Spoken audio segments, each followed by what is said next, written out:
It is safe to say that the great rock and roll musician Bruce Springsteen has had a personal life that is just as full of drama and complication as his famed music career. It is common for Bruce's romantic relationships to match the emotional intensity that can be found in his lyrics. Bruce is known for writing songs that are passionate and deep. However, what is his private life like behind the scenes of the stage, and how has it impacted both his image and his profession as a musician? We invite you to join us as we reveal the personal life of Bruce Springsteen, which many of his admirers are unaware of. Early life and career. Bruce Springsteen's upbringing in the sleepy New Jersey village of Freehold Borough before his birth on the 23rd of September 1949 in Long Branch. His father, Douglas "Doug" Springsteen, was a working-class man who had a hard time keeping a job, and this influenced him throughout his upbringing. Among Doug's many occupations are those of jail guard, bus driver, and mill worker. Adele Ann Springsteen, Bruce's mother, was a legal secretary at a nearby insurance company, which meant that the family had a more stable income. Bruce Springsteen's music and outlook on life were profoundly impacted by the pervasive economic constraints that pervaded the Springsteen home during that period. The tense bond that Springsteen had with his father would go on to inspire many of his songs. As a result of his somber demeanor and tendency toward despair, Doug overshadowed Bruce's formative years. Springsteen, when he was younger, said that his house was a place where he frequently felt unwanted and out of place. Years later, he thought about his childhood and realized that he and his guitar were the two most disliked items in his house. Despite their rocky relationship, Bruce eventually came to see his father as an important musical influence. In 1999, during his induction speech into the Rock and Roll Hall of Fame, he expressed gratitude to his father, saying that he would not have had the inspiration to compose music without him. When Springsteen needed a break from the hardships of daily living, he turned to music. The 1956 Ed Sullivan Show performance by Elvis Presley sparked his interest in rock and roll. The young man, who viewed Elvis as a potent emblem of liberation and defiance, was profoundly affected by the event.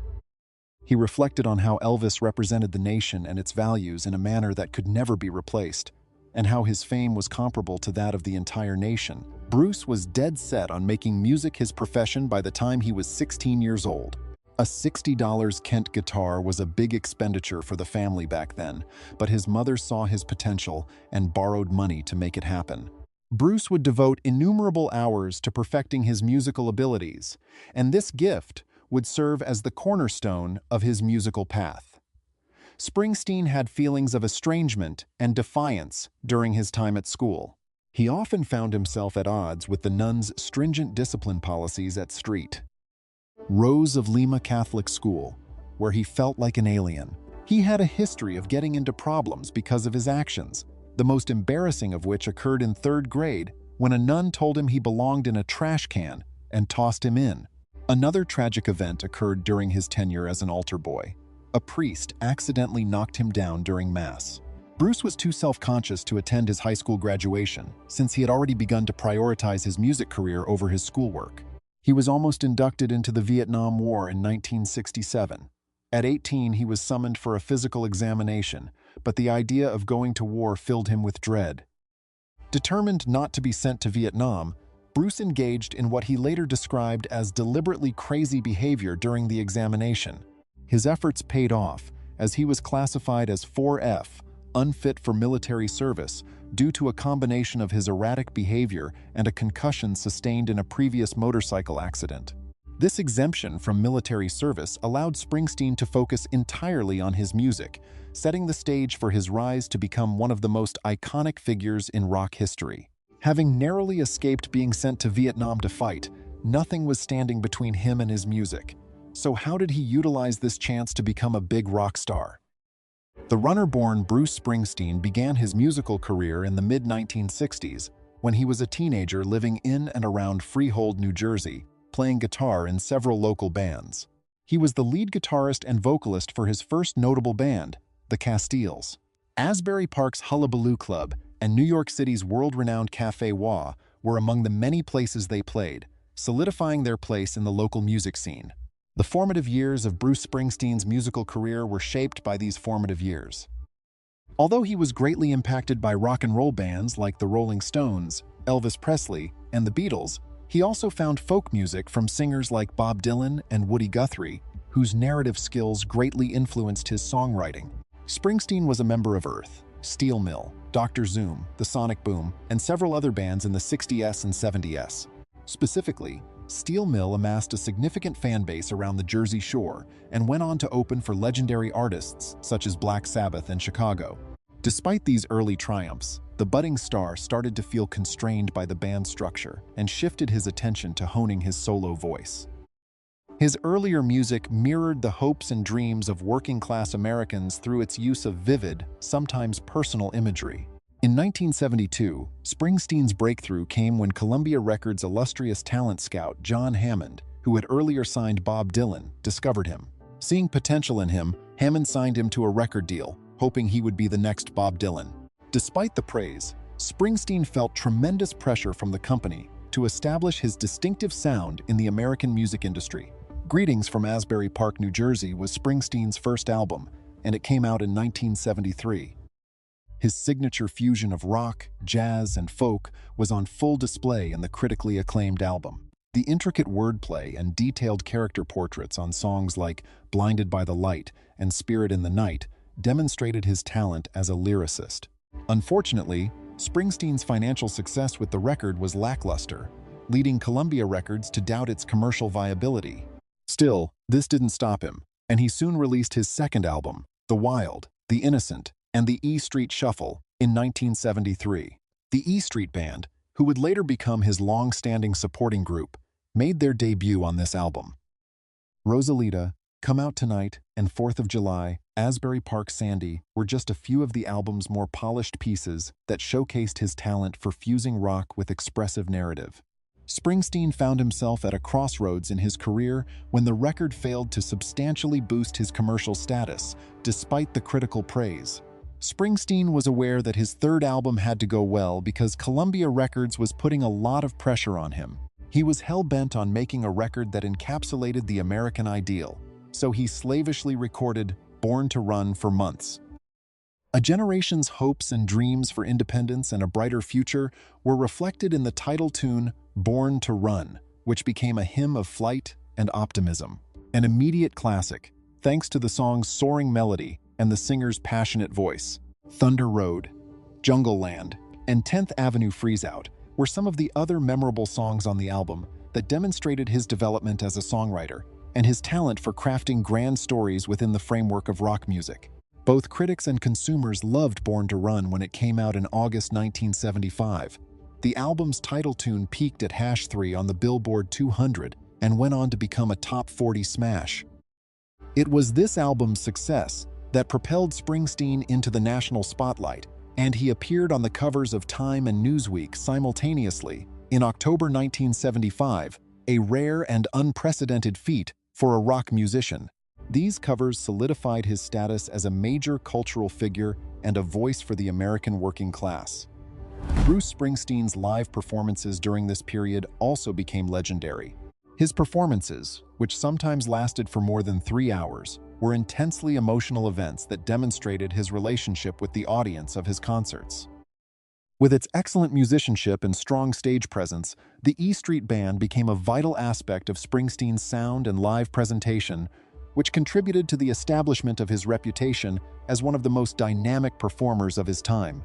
As a result of the success of Born to Run, he began a period of intensive invention and productivity, during which he released a succession of albums that received widespread critical acclaim and further cemented his position as a prominent figure in the universe of rock music.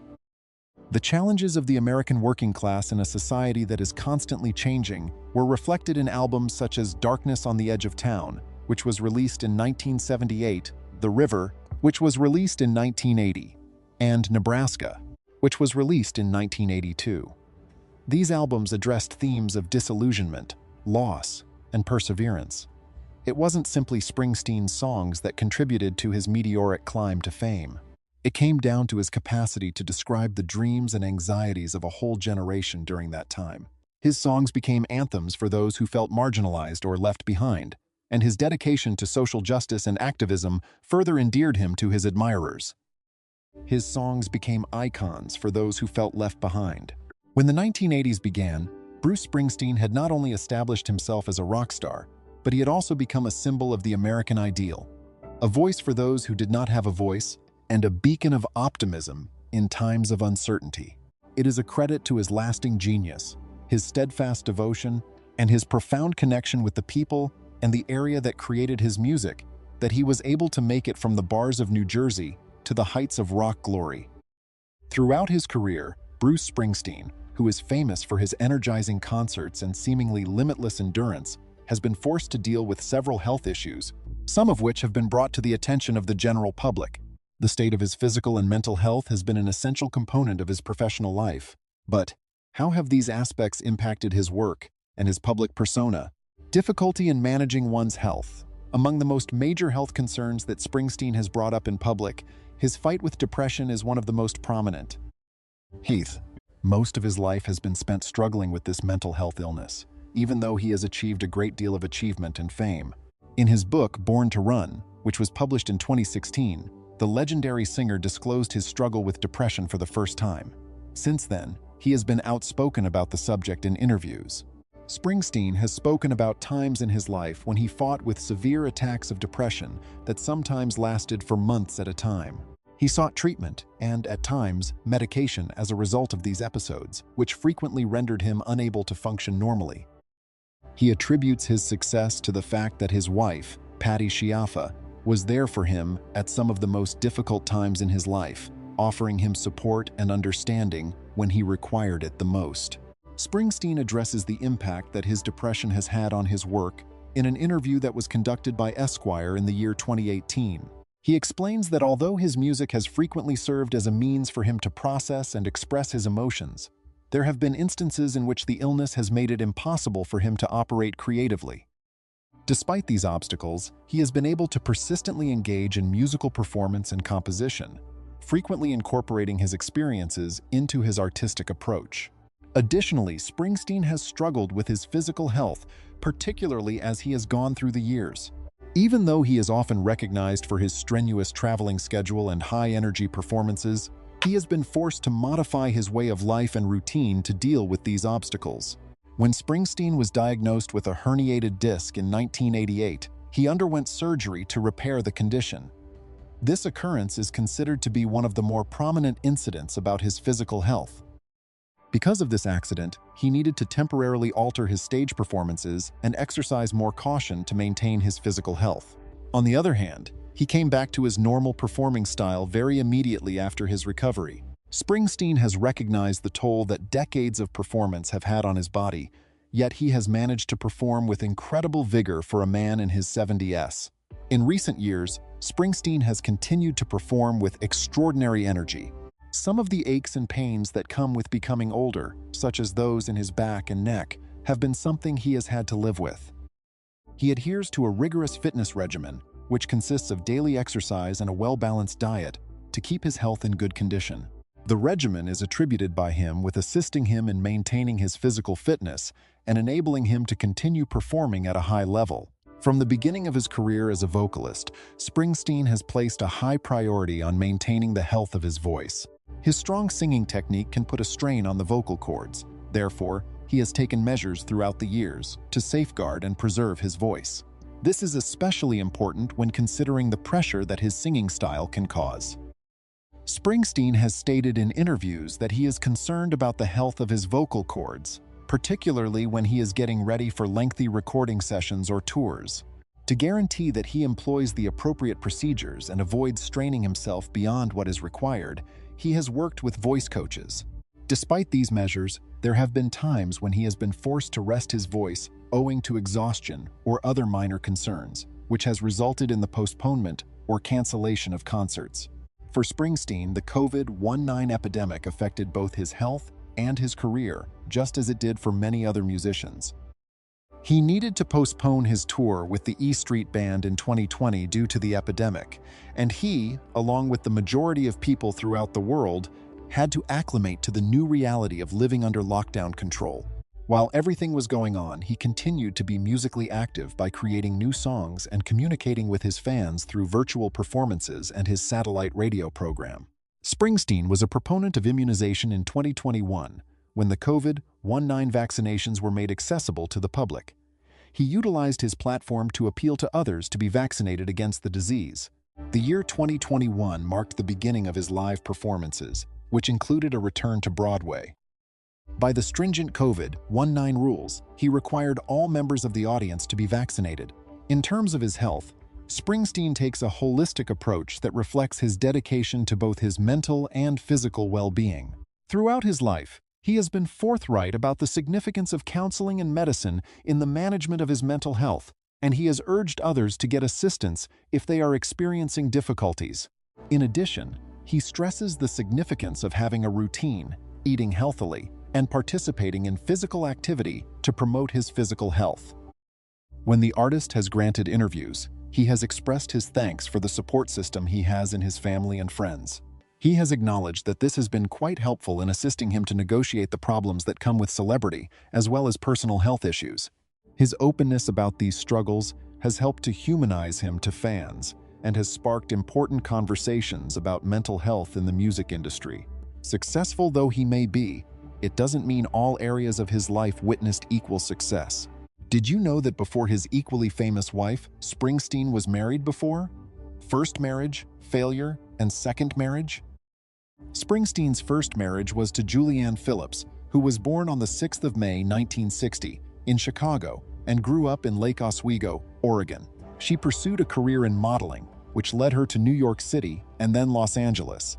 By the early 80s, she had made a name for herself as a successful model and actress, appearing in television shows and films. Her striking beauty and charm caught the attention of Springsteen, who was at the height of his career with his band, the E Street Band. Springsteen and Julianne met in October 1984, and their whirlwind romance quickly became a subject of media fascination. They married on the 13th of May 1985 in a private ceremony at Our Lady of the Lake Catholic Church in Lake Oswego. The wedding was a big event, drawing a lot of attention due to Bruce's immense popularity. Despite their high-profile marriage, their relationship was not without challenges. The pressures of Bruce's career, which often kept him on tour, created strain in the marriage. Their contrasting lifestyles and personalities began to surface. Julianne was more accustomed to a quieter, more private life, while Bruce was constantly in the public eye, navigating the demands of his fame and music career. One Step Up, a heartfelt piece that was included on Bruce's album Tunnel of Love, which was released in 1987, is sometimes seen as a window into his tumultuous first marriage. The album itself was a dramatic shift from Bruce's prior work, displaying themes that were more contemplative and intimate. One Step Up stands out due to its unfiltered portrayal of a relationship that is on the verge of disintegrating. It successfully captures the anxiety and helplessness that are frequently associated with marital conflict. The lyrics of the song are about a relationship that is deteriorating even though efforts are being made to restore it. Another struggle in our nasty little war, when I look at myself, I don't see the man I wanted to be, are words that portray a sense of internal conflict and remorse. These lyrics are a reflection of the lyrics. The lyric of the song, One Step Up and Two Steps Back, is a metaphor for the repetitive nature of their efforts to find solutions to their issues, which ultimately result in their taking actions that are counterproductive. Numerous others speculated that Bruce was drawing on his own experiences with Julianne Phillips because of the detailed depiction of a marriage that was ultimately unsuccessful. This marriage between Bruce and Julianne, which had started with a great deal of promise, progressively fell apart as a result of the difficulties that Bruce's work and the emotional intricacies that were portrayed in his songs brought to the forefront. At the end of the 1980s, it became abundantly evident that the relationship was in a precarious state. The announcement of the separation, which took place in 1988, generated a sensation in the media. Phillips lodged a divorce petition, claiming insurmountable differences as the reason. The legal processes were reasonably uncomplicated, with both parties attempting to reach a conclusion that was compatible with their interests. Even though the breakup was covered by the media, they were able to keep the majority of the information about their divorce secret. Bruce's burgeoning friendship with Scialfa, a singer and guitarist who had joined the E Street Band in 1984, was one of the main elements that contributed to the couple's decision to divorce. For some time, rumors had been swirling that the two were having an affair, and the fact that they were so near to one another when they were on tour with Tunnel of Love Express only served to feed the idea. As a result of the fact that they were frequently seen together, both on and off stage, there was a popular belief that their relationship went beyond the confines of their professional lives. In March of 1989, the divorce was formalized, and according to reports, Julianne was awarded a sizable settlement. Both Bruce and Julianne have abstained from speaking harshly about each other in interviews, despite the agony they have experienced and the scrutiny they have received from the public. A lasting connection and artistic cooperation, Bruce Springsteen's marriage to Patty Scialfa is a narrative that has been told for generations. Born in New Jersey in 1953, Patty developed a deep love for music throughout her childhood, which ultimately led her to go to New York City, where she followed her aspirations of being a singer and composer. Before she became a member of the E Street Band, she had already established a good career and had collaborated with several other musicians. She joined the band in 1984, just as Bruce was embarking on the Born in the USA tour. Their professional relationship soon blossomed into a close personal connection. Their chemistry was evident on stage, where their duets and harmonies added a new dimension to the band's performances. In 1991, the two lovebirds got married in a private ceremony at their Los Angeles home. The marriage marked a new chapter in Bruce's life, personally and professionally. He has often spoken about the impact Patty has had on him. In a 1995 interview with The Advocate, he described Patty as his rock. On Sirius Radio, the two talked about the time they would spend together early on in the relationship. The rumors of Bruce Springsteen's affair with Ann Kelly surfaced in 2009, creating a media frenzy. Kelly, a housewife from New Jersey, said that she and Bruce had built a strong friendship when they were both members of a local gym. The allegations of an affair between Ann and Bruce were brought to light when Ann was listed in the divorce papers filed by her husband, who accused her of having an affair with Bruce. Given that Bruce was married to Patty at the time of the allegations, the controversial nature of the allegations garnered a large amount of attention. A detailed picture of the alleged romance was drawn in the divorce papers, which suggested that Bruce and Ann had spent a significant amount of time together, both inside and outside of the gym. The information included in the documents prompted a great deal of curiosity and controversy among fans, as well as reporters and journalists. Others backed Bruce, while others saw it to be a betrayal. Patty and Bruce responded to the claims that were made against the United Front.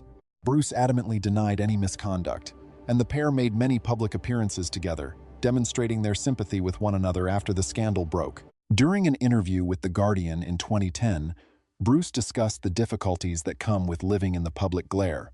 He stated, "You learn to deal with it through experience. You give your attention to the things that are most essential to you, which are your family and your career. The rest is nothing but background noise. Now is the moment for you to provide feedback." Are you of the opinion that it is difficult for rock artists to maintain successful marriages? Share your thoughts with us in the comment area below. When it comes to celebrities, controversy is something that follows them about like a fly that is chasing a nasty odor. Therefore, what exactly does Bruce have to do with the controversy? Controversies surrounding Bruce Springsteen. Despite his immense popularity and critical praise, Bruce Springsteen has been embroiled in more than his fair share of scandals. Public discussion and criticism have flared up from time to time in response to his controversial political opinions, legal fights, and personal choices. Take a look at these scandals that he was involved in throughout his career. For a long time, Springsteen has been outspoken about his politically left-wing views. He is a staunch ally of progressive causes and democratic politicians, and he frequently utilizes his position to call for economic equality, worker rights, and social justice. His involvement has won over many followers, but it has turned off others who think artists shouldn't become involved in politics. Attempts by the Reagan government to appropriate his popular song, Born in the USA, for use as a national anthem in the 1984 presidential campaign were met with strong opposition. Although the song is a criticism of the way the American working class and Vietnam War veterans are treated, some people took it as just a display of patriotic pride.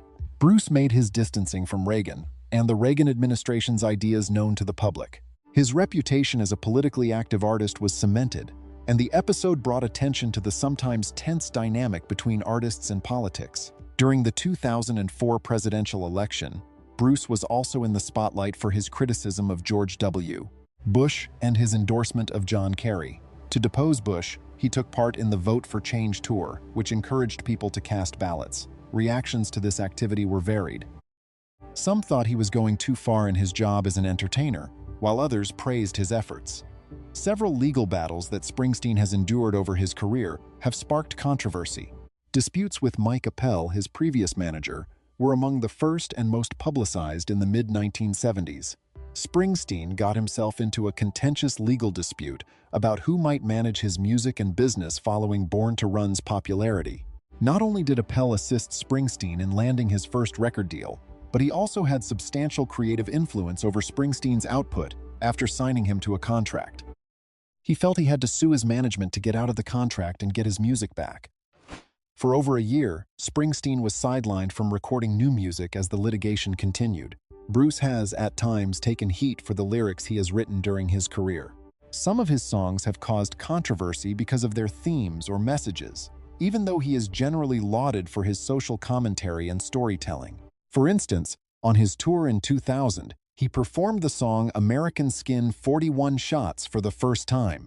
The killing of unarmed African immigrant Amadou Diallo in New York City by 4 police officers, a shooting that prompted the song, was a tragic event. The song's lyrics, which include the recurrent refrain, "You can get killed just for living in your American skin," portray the tension and dread felt by African American communities about the police. Law enforcement groups were among those who voiced their disapproval of American Skin 41 Shots, claiming that the song promoted anti-police sentiment and presented officers in an inaccurate light. Some law enforcement officials went so far as to decline to work as security for Springsteen's shows as a form of protest.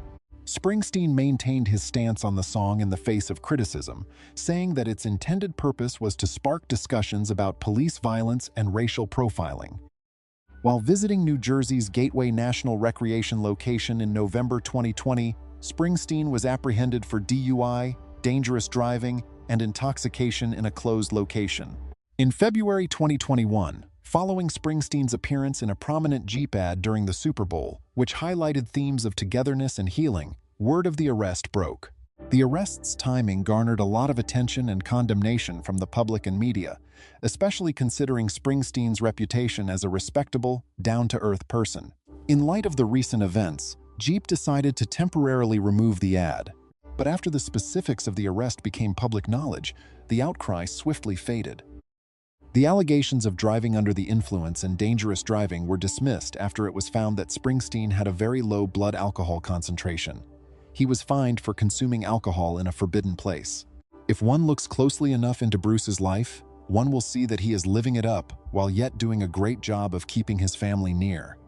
Can you tell me anything further about this legendary musician? Lifestyle in recent years. Bruce Springsteen, also known as The Boss, lives a life that is deeply rooted in his music, his working-class heritage, and his dedication to social problems. Springsteen maintains a healthy equilibrium between his public image as a rock icon and his private life as a family man. He is famously humble despite his enormous celebrity. He keeps to himself and his family, which includes his wife, Patty Scialfa, and their 3 kids. The family has a large horse farm in Colts Neck, New Jersey, where they mostly live. His decision to settle down in his home state reflects his admiration for his land and his yearning for a simple, unhurried existence far from the glitter of Hollywood. His actual residence is in New Jersey, but he also has real estate holdings in Florida and Los Angeles. The legendary performer's live shows, which often go over 3 hours, are legendary for his boundless energy and endurance. He still works out frequently and eats well, even though he is over 70 years old. One of the reasons for his long-term success and capacity to keep performing at a high level is his dedication in this area. Despite his fame and fortune, Springsteen has never lost touch with his humble beginnings. His penchant for chronicling the lives and hardships of common Americans, especially those from blue-collar occupations, is indicative of this. This link is evident in his lifestyle choices. He frequently forgoes lavishness in favor of genuine, humble living. Things like riding his motorbike or strolling around his neighborhood are examples of what he means when he says he drives an average automobile and dresses. Philanthropy and social engagement are two more areas in which Bruce Springsteen is highly active. His vocal support for social justice causes including labor rights, veterans' rights, and others has been well documented. He frequently gives to charity and performs at benefit concerts, demonstrating his dedication to certain issues beyond simply speaking about them.